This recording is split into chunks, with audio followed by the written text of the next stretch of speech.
All right, welcome to The Explainer. You know, we're all chasing some idea of success, but what if we've been looking at it all wrong? What if success isn't some finish line you cross, but the actual path you're walking right now? So today, we're going to flip that script and explore success not as a destination, but as a journey. So let's just start with that. What does success really mean to you, personally? Is it, landing that perfect job? Is it the freedom of being your own boss? Or maybe it's quieter, just a feeling of inner peace that nobody else even needs to know about.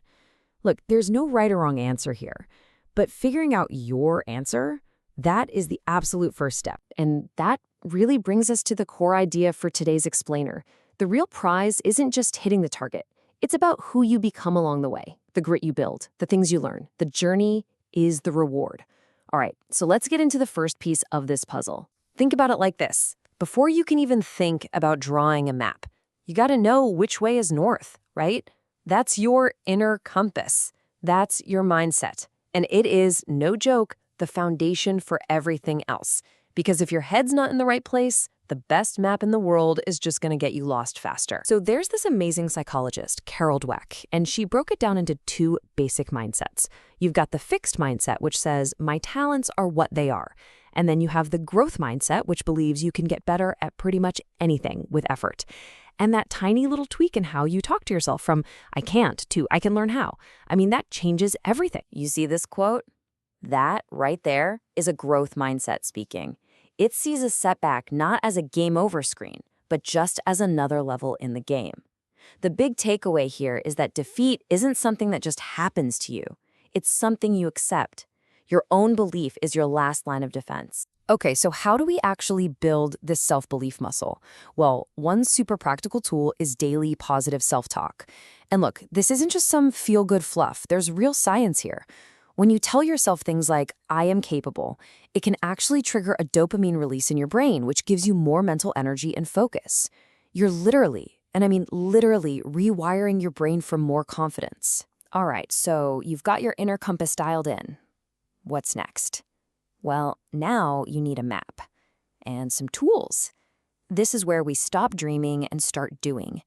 We take that big, ambitious idea and we turn it into a concrete plan you can actually follow. A goal like, I want to be successful. It sounds good, but what do you even do with that? It's just fog. The SMART framework is the tool that cuts through that fog. It forces you to get specific, to make it measurable, achievable, relevant, and time-bound. It takes that fuzzy dream and turns it into an actual real-world project. Now this thing, the Eisenhower matrix, is a total game changer for managing your time. It's so simple. You just sort your to-do list into 4 boxes. If it's important and urgent, do it now. If it's important but not urgent, think big picture stuff, you schedule it. Put it on the calendar. Urgent but not important, that's a lot of our daily noise. Delegate it if you can, and if it's not important and not urgent, get rid of it. Seriously, just delete it and feel the freedom. Okay, but how do you actually sit down and do the important stuff without getting distracted or just completely burning out? Try the Pomodoro technique. It's perfect for getting into that state of deep work. The beauty of this is how simple it is. You pick one task, you set a timer for 25 minutes, and you just go. No distractions. Then you take a 5-minute break, you repeat that cycle, and it's amazing how much you can get done. Okay, your mindset's right, you've got your map and your tools.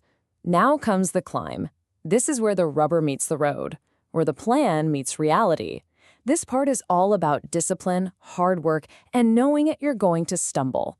And let me be real with you, there are no shortcuts here. We hear so much about natural talent, right? As if some people are just born with it. But talent is just potential. It's the fuel in the tank. It doesn't go anywhere on its own. The engine is the hard work you put in, day after day. That's when talent actually starts to mean something. And trust me, that climb is going to be full of stumbles. Just look at these stories. Thomas Edison failed 1,000 times before he got the light bulb right. The incredible actor Amitabh Bachchan was rejected again and again at the start of his career. Dr. APJ Abdul Kalam came from deep poverty and became president of India. What's the one thing all these stories have in common? Resilience. It's just not optional. So this means we have to completely reframe how we look at failure. We're taught to be afraid of it, right? To see it as a dead end. But what if I told you failure isn't the opposite of success? It's just a part of it, a stepping stone. It's data telling you what to try next. And that brings us to our final piece, which might just be the most important one. See, success isn't some mountain you climb once and then you're done. It's a lifelong process of growing, of learning, of adapting.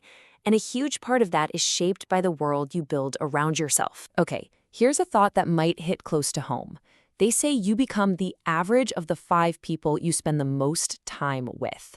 I want you to really think about this for a second. Who are those 5 people for you? Are they pushing you forward, challenging you, or are they holding you back? Your environment is never neutral. So, how do you make sure you don't get stagnant? How do you keep that growth happening? You build it into your life. And this doesn't have to be some huge, overwhelming thing. Just look, 30 minutes of reading a day. Learn one new little thing a week. Try one new skill a month. These small actions might not feel like much, but you do that consistently. Man, over time, that adds up to something incredible. Okay, let's just get one thing straight. This journey is exhausting. Everybody gets tired. Everybody feels like quitting. There's this myth that successful people are like robots with endless energy. That's just not true. They just understand the crucial difference between quitting and resting. They know how to recharge so they can get back up and continue the journey.